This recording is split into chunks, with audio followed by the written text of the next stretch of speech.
Leer te da más. Con Paulo Cosín.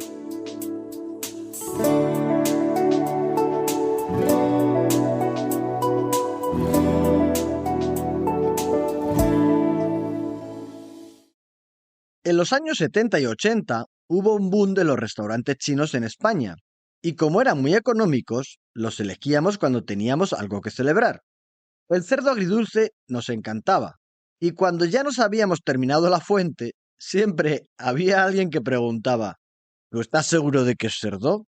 Y de ahí salían miles de chistes sobre el descenso de la población canina y más guasas que repetíamos en cada ocasión. Pero esa sospecha viene de lejos, desde la Edad Media, cuando servían un plato de liebre en algunas posadas y tabernas. Eran tiempos de penuria y no abundaba la carne, por lo que había que tener cuidado, ya que podría ser de gato por el supuesto parecido de estos animales cuando estaban en la cazuela. De ahí viene el dicho: que no te den gato por liebre. No pretendo que ahora pongas en duda si las hamburguesas que te comiste el otro día eran o no de vaca, pero sí pretendo mostrarte que en otros ámbitos esto sucede más de lo que sospechamos. Sustituir a una persona por otra es bastante común. Salen imitadores, malas copias, unos hablan y actúan en nombres de otros. Por ejemplo, los políticos lo hacen en nombre de la ciudadanía, de sus votantes. Y ahora entra en juego la inteligencia artificial. Hace unos días se hizo un cartel de una feria del libro que tomaba la idea de otro cartel para la Feria del Libro de Valencia que había hecho Paco Roca, un ilustrador muy conocido con cómics muy interesantes. Si el organizador de una feria lo hace porque quiere promover la cultura, quizás habría sido coherente pedirle a un ilustrador que hiciera el cartel, pero en su lugar lo hicieron con IA. Tras la denuncia, quitaron el cartel y pidieron disculpas. Si Mary Shelley, autora del libro de Frankenstein, viera la película de Guillermo del Toro, le podría decir que por qué cambió al personaje principal de su historia. Porque no es lo mismo un hombre con una infancia feliz, bien querido por sus padres, enamorado, con un buen amigo, muy unido a su hermano y apasionado por la ciencia, que un hombre con una infancia dolorosa al ser maltratado por su autoritario padre, quien le inculcó que solo el poder y el éxito importan. En lugar de una madre que le proporcionó todo su cariño y afecto, nos encontramos en esta película con una madre que muere durante el parto, hecho que le generó una obsesión innata debido al dolor de ese recuerdo. De esta manera, es la exigencia de su padre para que sea el mejor la que justifica su narcisismo, y son sus traumas infantiles la causa de su incapacidad para amar y, por tanto, para ser un buen padre de su criatura. Pero el Víctor Frankenstein de Mary Shelley fue un niño feliz y muy querido. Y aquí viene lo más importante para mí. No hay más causa de su desdicha que la obsesión por la ciencia y la ausencia de una moral que le haga asumir la responsabilidad con su creación. Dicen las críticas que Guillermo del Toro ha tenido la genialidad de invertir los papeles morales y que el verdadero monstruo es el ego del creador. ¿Ese es el gran descubrimiento? Vamos a ver. Pero si es esa precisamente la esencia de la lectura que uno saca de la obra original de Frankenstein. No es nada nuevo.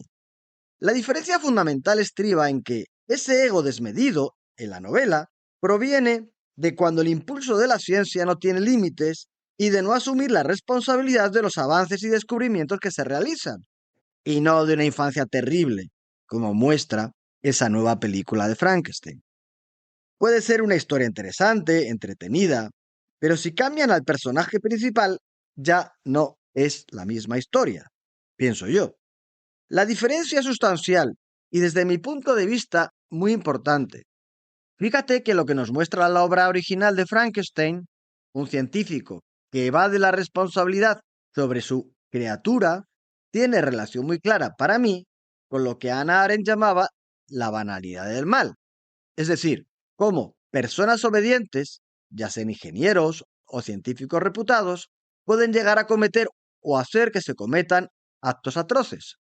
Ella se refería a Adolf Eichmann, uno de los principales organizadores del Holocausto, conocido como el arquitecto de la solución final, que envió a millones de judíos a los campos de exterminio. Adolf Eichmann basó su defensa en que solo obedecía órdenes. Pero pongámoslo más difícil. Imagina que es a ti a quien cambian. Suponte que de pronto te duplicas. Se crea un clon idéntico de ti mismo, con tu mismo pasado, con tu misma historia. ¿Quién de los dos eres tú a partir de ese momento? ¿Quién podría distinguir el original de la copia? A partir de ese punto, tú y tu duplicado, ¿en qué os diferenciaréis? Ya vimos que son nuestros actos los que nos definen y que también influyen lo que otros piensen de nosotros. El Dr. Jekyll tenía una reputación impecable. Nadie sospechaba lo que hacía bajo la personalidad de Hyde. Hoy te traigo un nuevo caso en el que dos personas se intercambian. Es el caso que nos relata Mark Twain en El príncipe y el mendigo. El mendigo es el pequeño Tom Canty, a quien su padre y su abuela le apalean un día sí y el otro también. Pero se siente querido por sus dos hermanas y su madre, que también reciben lo suyo. Esta familia vive en el Callejón de las Piltrafas, ubicado en un barrio muy pobre de Londres. El narrador nos relata la vida de Tom de esta manera.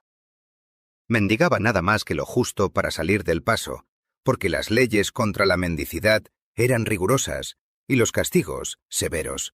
Así es que se pasaba una buena parte de su tiempo escuchando los encantadores cuentos viejos y leyendas que le contaba el padre Andrew sobre gigantes y hadas, enanos y genios, castillos encantados y reyes y príncipes fastuosos. Llegó a tener la cabeza llena de aquellas maravillas, y más de una noche, hallándose tendido en la oscuridad sobre su montón de paja, escaso y maloliente, cansado, hambriento y dolorido por los azotes, daba rienda suelta a su imaginación, y no tardaba en olvidar sus dolores y sufrimientos entre los cuadros deliciosos con que se representaba la vida encantadora de un príncipe mimado en su palacio real. Llegó un momento en que le persiguió de noche y de día un solo deseo, el de ver con sus propios ojos a un príncipe auténtico. Además, poco a poco, sus ensueños y sus lecturas produjeron en Tom ciertos cambios.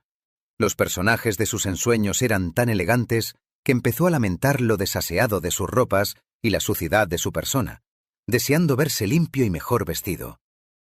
Las lecturas le hicieron desear otra realidad, y ya te puedes imaginar, su deseo se hizo realidad. Un día se produce ese encuentro con el príncipe que tenía su misma edad, al que también, al conversar con el mendigo, le surge su propio deseo. Eso es magnífico. Si yo pudiera vestirme con unas ropas como esas que tú llevas, y descalzarme, y jugar a mi gusto en el barro por una vez, por una sola vez, sin que nadie me regañase ni me lo prohibiera, creo que sería capaz de renunciar a la corona. Algunos minutos después, el pequeño príncipe de Gales se había ataviado con los retazos de ropas que llevaba Tom, y el príncipe de la pobreza estaba muy bien compuesto con el relumbrante plumaje de la realeza. Ambos se colocaron el uno junto al otro delante del espejo. ¡Y qué milagro! Parecía que no se hubiese realizado allí ningún cambio. Se miraron con asombro el uno al otro. Luego se miraron en el espejo, y a continuación volvieron a mirarse el uno al otro. Finalmente, el desconcertado principito dijo: Si nos desnudásemos, no habría nadie capaz de decir quién eras tú y quién el príncipe de Gales. Así comienza la historia en la que el príncipe Eduardo, vestido de mendigo, acaba vagabundeando por las calles de Londres y Tom, el mendigo, comienza a apañárselas como príncipe en el palacio de Westminster. ¿Qué harías tú si de pronto te conceden el poder de un príncipe?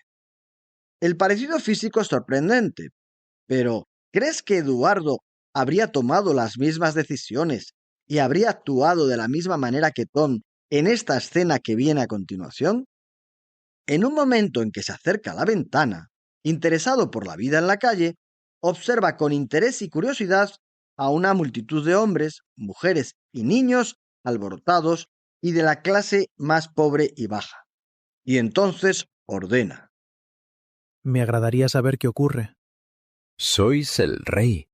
le contestó solemnemente el conde con una reverencia. ¿Me da su majestad licencia para actuar? Oh, sí, gozosamente, con mucho gusto. El conde llamó al paje, y lo envió al capitán de la guardia con esta orden. Que dé alto a la multitud y que se averigüe el motivo de ese alboroto. Por orden del rey. Cuando traen a los 3 condenados, se interesa por ellos. El primero había sido acusado de matar a una persona envenenándola, y las otras 2, madre e hija, de haber vendido su alma al diablo. Tom, apiadado, consigue demostrar la inocencia con gran habilidad en el uso del razonamiento y de la palabra. Esos momentos son mis preferidos. Pero lo más importante, utiliza su poder real para cancelar algunas leyes y promueve el cambio de una justicia sangrienta por otra más benévola. El autor nos explica que durante el reinado de Enrique VIII y por una ley del Parlamento, los envenenadores eran condenados a muerte por ebullición, es decir, a ser hervidos vivos. Esta crueldad fue derogada en el reino de su hijo, Eduardo VI, el mismo que ahora en nuestra historia anda buscándose la vida. Subió al trono cuando tenía 9 años, a la muerte de su padre, Enrique VIII. Durkheim, el sociólogo de la educación moral del que te hablé en pasados episodios, argumenta que un acto moral cobra más importancia a medida que afecta a un grupo social mayor, que suele ser con los que tenemos menos conexión. Aquí Tom cambia las leyes para que nunca más juezan a alguien como condena, y otras más. Su conexión y sensibilidad para hacerlo le viene de su experiencia en los barrios bajos de Londres, y utiliza la autoridad como rey, ya que, se me olvidó contarte, en este momento de la historia ya ha muerto Enrique VIII. Te preguntarás qué ocurrió con el verdadero príncipe, rey, el que acabó mendigando. Pues es la seguridad de sentirse de sangre real, del entorno en el que nació, lo que a Eduardo le da fuerza y determinación para luchar contra las adversidades que le van a ir sucediendo. Vamos, lo que ahora se entiende como resiliencia. Y no te cuento más. Solo insisto en que si cada uno de ellos actuó de un modo determinado, fue por ser diferentes, por su pasado y por el nuevo entorno en el que se encontró cada uno.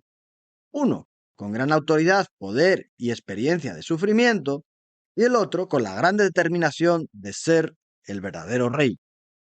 En este relato del príncipe y el mendigo, únicamente la madre de Tom advierte y reconoce a su hijo real, y aquí lo de real tiene doble sentido. En las obras de ficción nos cambian a los personajes con frecuencia. Ya te conté en el episodio 46, titulado Grandes expectativas, el caso de personajes reales como Hildegard y Aurora Rodríguez, llevadas a la ficción casualmente en la novela llamada La madre de Frankenstein, donde además de nuevo vemos que la historia de Mary Shelley y el mito de Prometeo vuelve a inspirar, como a otros muchos. La cuestión de este episodio es hasta qué punto advertimos esos cambios y si realmente nos importan o no importan. Es decir, si un estofado de gato está tan rico como uno de liebre. Yo me inclino por tomar liebre, y para que no me pongan el gato en el guiso, intento ir a la cocina y ver los ingredientes. En el caso de las historias que nos cuentan, sería lo mismo que acudir a las fuentes, a su libro original. Así que concluyo que si no quieres que te den gato por liebre, libro tras libro descubrirás que leer te da más.